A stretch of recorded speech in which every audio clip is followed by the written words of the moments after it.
when did you first become interested in politics, and what drew you to that? I guess in multiple phases. At what level do you become interested in politics to actually get into politics? Right. Okay. And when do you yeah. get interested in politics just because you should be interested in the world around you and what's going on?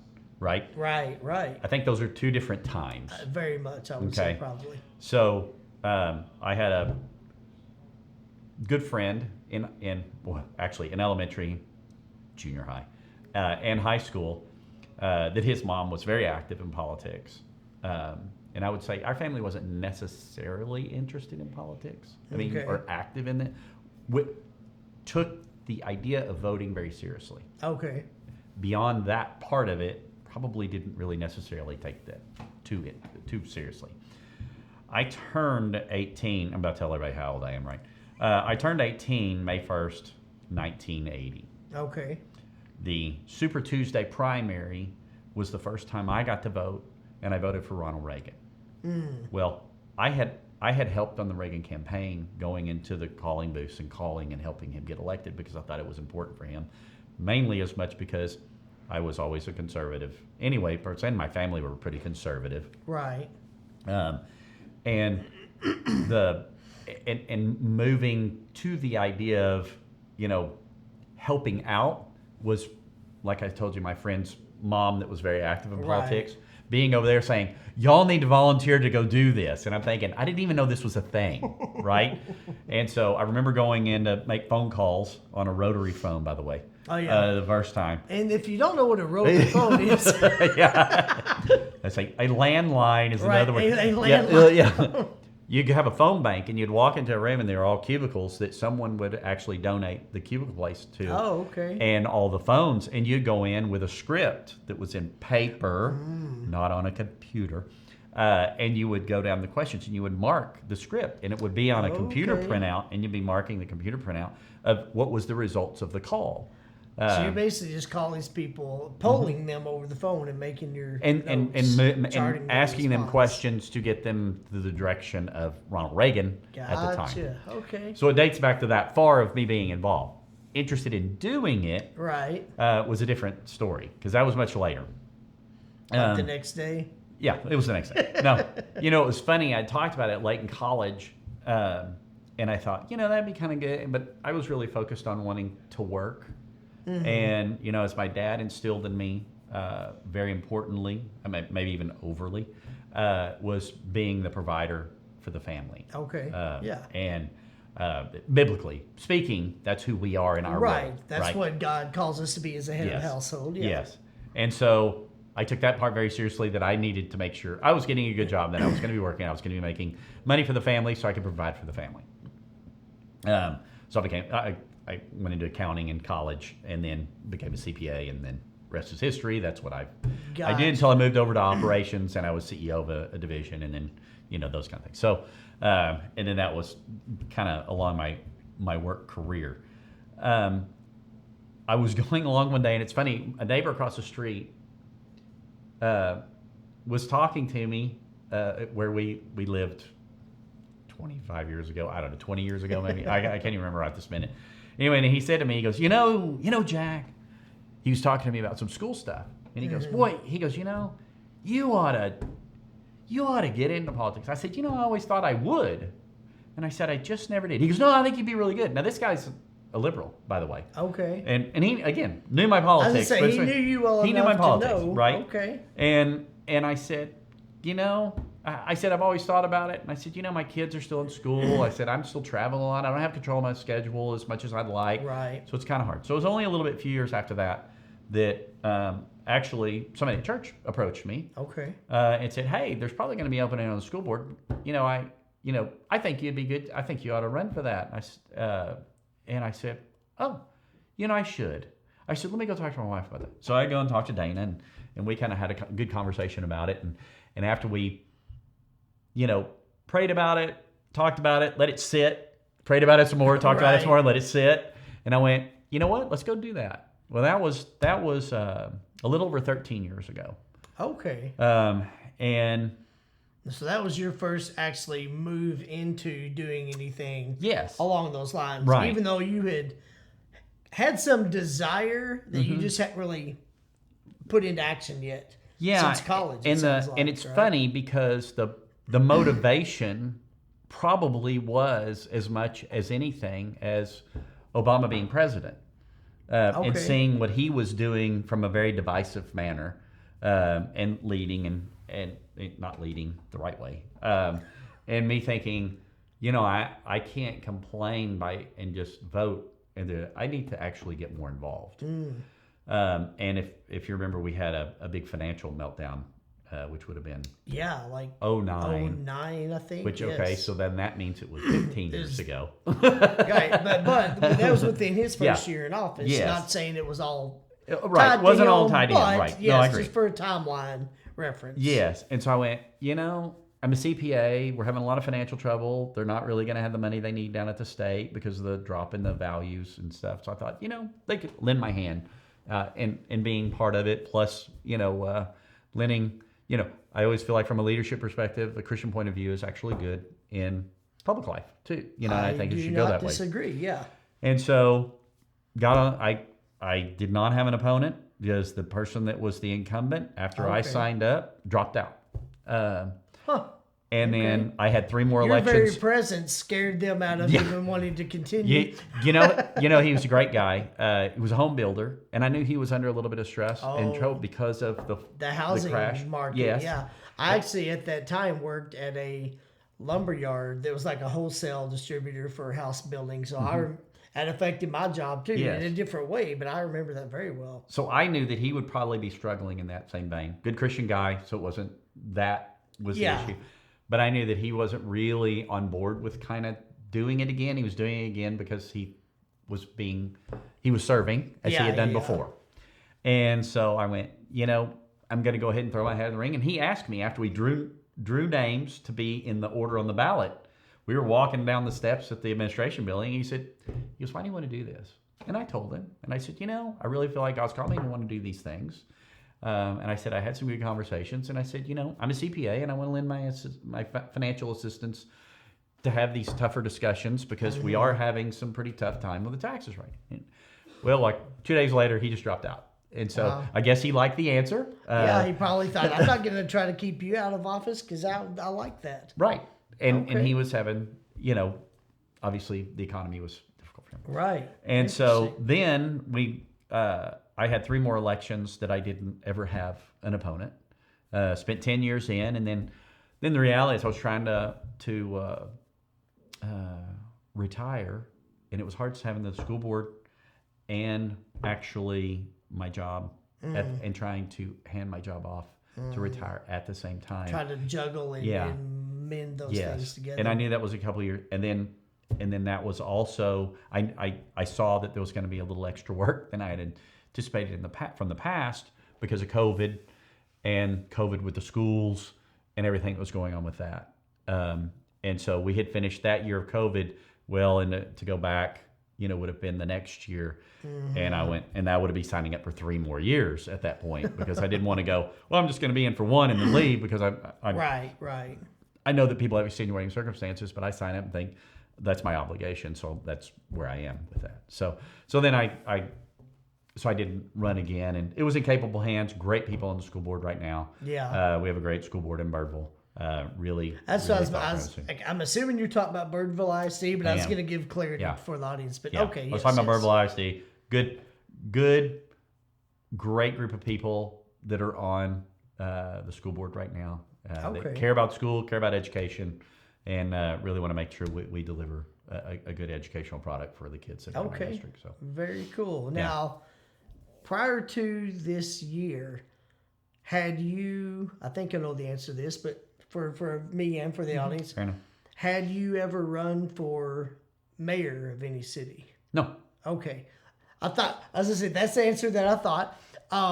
So what was it that made you say finally, you know what? I've done the school board. I've done these things. This has been my experience. Now I'm moving it to this other level. It's funny you say that. So no, I really hadn't thought about it. I said it jokingly to my wife. Okay. Probably after I was been on the school board for about 6 years, and she said, "Okay, you can run for anything but mayor." And I went, "Alrighty." So then we approach it, and then I was approached in the last really 2 years by several people. None that were on the council or the mayor of North Richland Hills. Now, it was a lot of other people that had brought it up and said, you ought to run for mayor.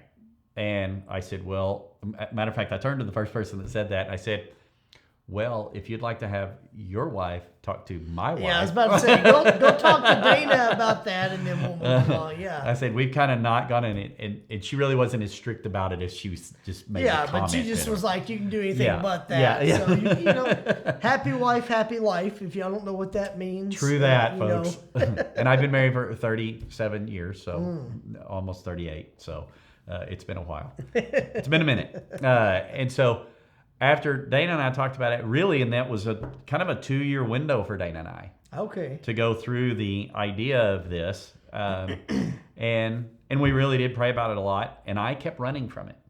I'll just tell you. I really did keep running from God's call to do this. Not as much as because my wife said anything but mayor. Right. That actually has something to do with it. But it really had a lot to do with I really was enjoying retirement. And I thought to myself, gosh, I'm playing golf. Why would I want to be thrown into something like that? God, I kind of am pretty comfortable where I am. Exactly. Finally, I can breathe a little bit. I'm retired. I got my grandsons. We're having fun together. I'm playing golf. We're having a good time, right? Enjoying and I'm thinking life. to myself, why would I want to do that, right?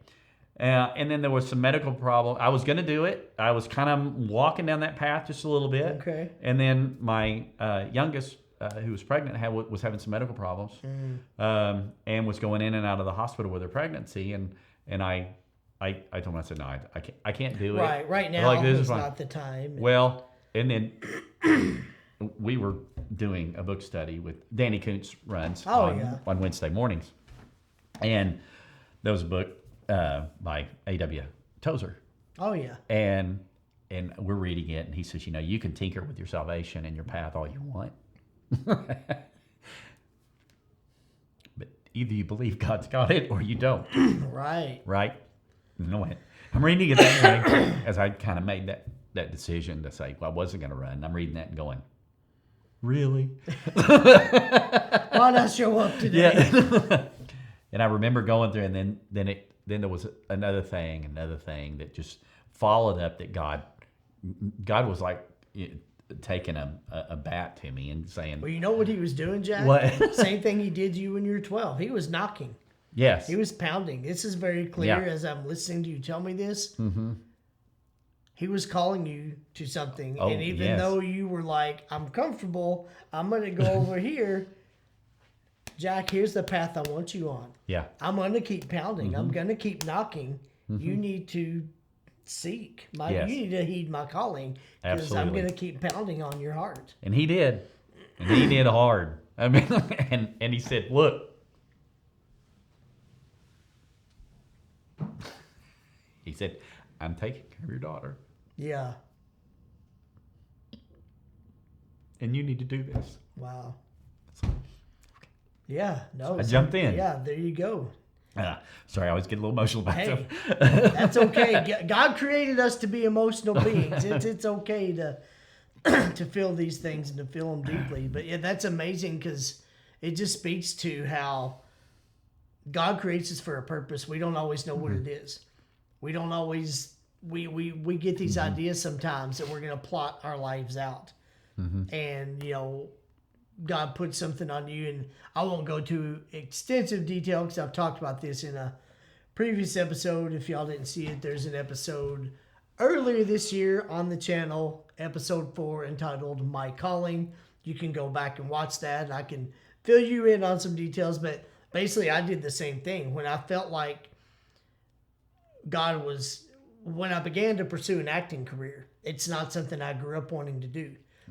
I didn't care about it. I started doing stand-up comedy. It was kind of like you said, other people told me for years, man, you're the funniest person I've ever met. You should be doing movies. You should be a comedian. I was like, okay, thanks. I didn't pay any attention to it. I didn't think anything about it. And then God started making it clear to me, hey, there's a reason that people keep telling you these things. There's a reason that so many people have said to you, Jared, you're unlike any person I've ever met. I've never met anyone like you. There's a reason I created you with a combination of gifts that I've given you. Now you just need to take those gifts and glorify me. It doesn't matter if it doesn't make sense to you. It doesn't matter that you didn't grow up thinking you wanted to be doing movies. It doesn't matter if you know nothing about the movie industry.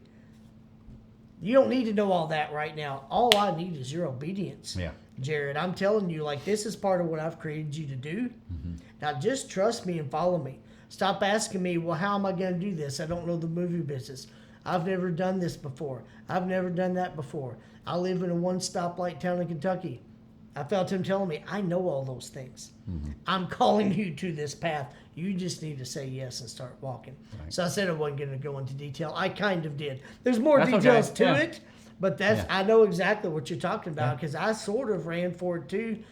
Not for 2 years, but like I debated with him back and forth for at least several months. Because I was just like, God, this doesn't make sense. Yeah. Why would you want me doing movies?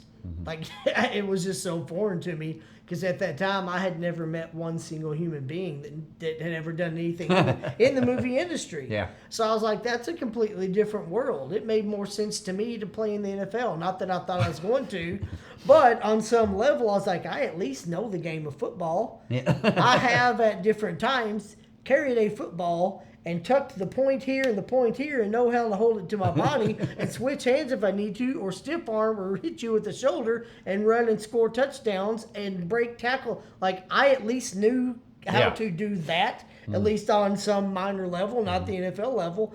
But because I at least had done that, playing football made more sense to me than doing movies because I knew zero about that. And God had to help me realize, hey, whether you realize it or not, I've created you with gifts that can translate to that. You just need to trust me and start using what I've created you to do. So, all right, awesome. And then the one last question for you. And no comment is an acceptable answer if that's how you want to go. That really is okay.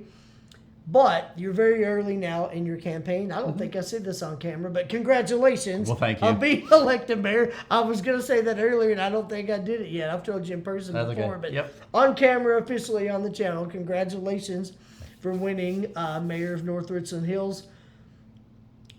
What can our citizens expect from you, and what changes are you looking to make, if any? Like, what would you want to tell the citizens of North Richland Hills what they can expect from So this mayor? is easy because my campaign talked about a lot of this, and going back to, what God had called me to do, which was during the campaign, and I use this same term because you use the word obedience, but I said, Dana and I talked about it, and I never felt more obedient to God than when I was campaigning, except for when I started Bible study at my office and did a Bible study for 9 years. Okay. With people that employs with every HR person and attorney there telling me not to do it.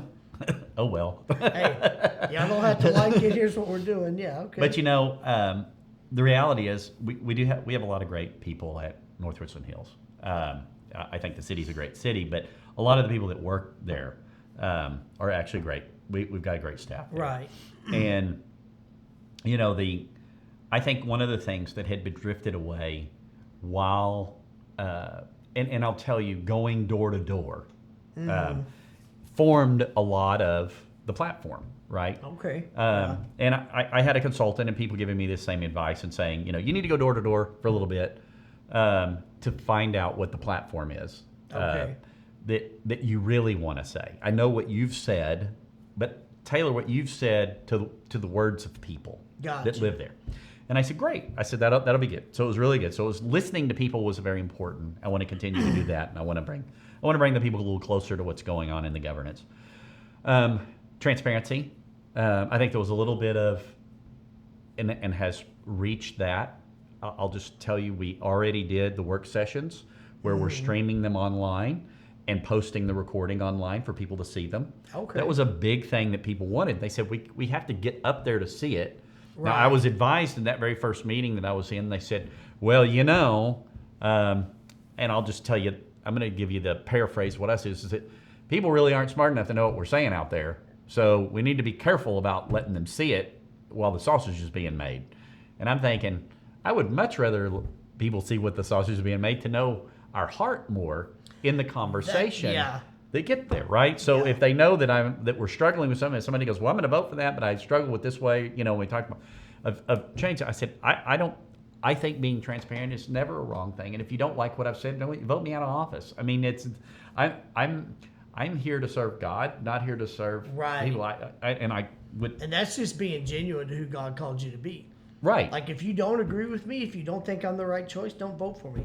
Right. If you don't like what I'm saying, we can disagree. And that is where I think that we missed a little bit, because it seemed like we were trying to make decisions based on what we wanted as a city and a city council and mayor that we had. I'm not saying the ideas of what they were doing was wrong at the time. I'm saying the results that people were seeing, especially, which became the biggest piece of the conversation, that I had no idea that people were disliking the high density housing, which was ultimately called for in luxury apartments that we were doing. Okay. Because it was putting a lot of stress on the infrastructure. So I did do a pledge to start making sure we're going to change both the strategic direction as far as what the planning is and the Vision 2030 that's out there, that's the cities, that says we're going to build all these new apartments and we're going to add all these more apartments. When people are saying we don't want more apartments, we want single family homes, or we want commercial and nicer restaurants to build from a tax-based perspective, sales tax. So we would rather have less crowding, not that you can less crowd, because you can't obviously tear down apartments. The population is the population. The population is population, but dramatically keeps squeezing people in. Streamline. To not have as many what they call village, which is the high density housing, which is the apartments, and have more of the single family homes if we're going to have some more residents. We're 93% built out. So there's only 7% left. Okay. And a lot of that is land that you can't reclaim to put something on anyway. I was about to say, so much you can't utilize that anyway. So that was kind of the idea. It was like, everybody came down to no apartments. And I was like, well, we already have a bunch of apartments. We have almost 10,000 apartments and another 1,000 approved to be built. That there's nothing I can do to stop those, nor would I would have tried, to do that. But from a future of the next ones, not continue to change zoning of some commercial stuff to be residential, to be high density residential, which is apartments. And people really got behind the idea that they didn't want apartments. And I had no idea that it would take hold as much as it would. So following what a lot of those people are saying is obviously the direction that I'm going to go. And then the transparency issue, and try to look at us a little bit more accountability on where we're spending money. I think that's something that most citizens would love to have some insight into, even if they don't know every detail. Yes. Just knowing that there's a mayor that says we need to be more accountable for how funds are being allocated. Yes. I think is an important thing. So right now in the next upcoming budget process, and the new city manager has been really good to work with on this, is going with the idea that we're going to do town halls to talk about the budgets to everyone. That's out an excellent idea. And the last council, last city manager, and they refused to do that. It was brought up, and they refused to do that. When you refuse to talk to people, it's as if you have something to hide, whether you have something to hide or not. Well, and yes, I agree. And you're creating unnecessary barriers. Exactly. It's like, I'm not going to draw y'all in. Y'all are my citizens, but I don't really care about you. There's this huge wall that you can't get past because you can't really get to me. Yes. Because I'm the all-important government, and we're going to sit back and barricade y'all, and it doesn't matter. You're telling people that they don't really matter. Yes, honestly. And their opinion doesn't matter. And their opinion doesn't matter. They don't really matter. When you draw people in, even if you disagree, if I've shown you the time of day to sit down and hear everything that's important to you, and then I come back with, well, I hear what you're saying, and I agree with some of it, and I don't think that's the best route, but here's why. We've still made progress, and we've mended some fences, because now I at least care enough to hear about what's important to you, and I care enough to explain to you where I'm coming from on that same issue, rather than just putting walls up everywhere. Right. And I think that was whether that was the reality, because I don't believe it was the perception. Yeah, because that may, And- I agree, that may not be the Right. intent, but that's what you're Exactly. telling people, essentially, when you just, Yes. I talked about stiff arming in football a while ago. When you stiff arm your citizens all the time, you're basically telling them, I don't want you here. And I don't want Keep your your opinion. distance. I don't want your opinion. Right. You're not important. And even on some of my mailers, I actually put my cell phone number on Oh, for people wow. to call me. And I said, just call me. Tell me how you feel about this. Tell me how Yeah. you feel about that. Talk to me about your stuff. So Now, you hear that term, he's a man of the people. This sounds like a man of the people, if I have to say. Wow. it is my goal. Yeah. It is my goal. I can only strive to do that. But Yeah. Okay, well, man, that is awesome. Congratulations. Thank you. I'll continue praying for you and praying that God will use you, because we need people in our government system on the city level, on the state level, on the national level that dedicate Yes. themselves to what Yep. God wants and what God calls them to do.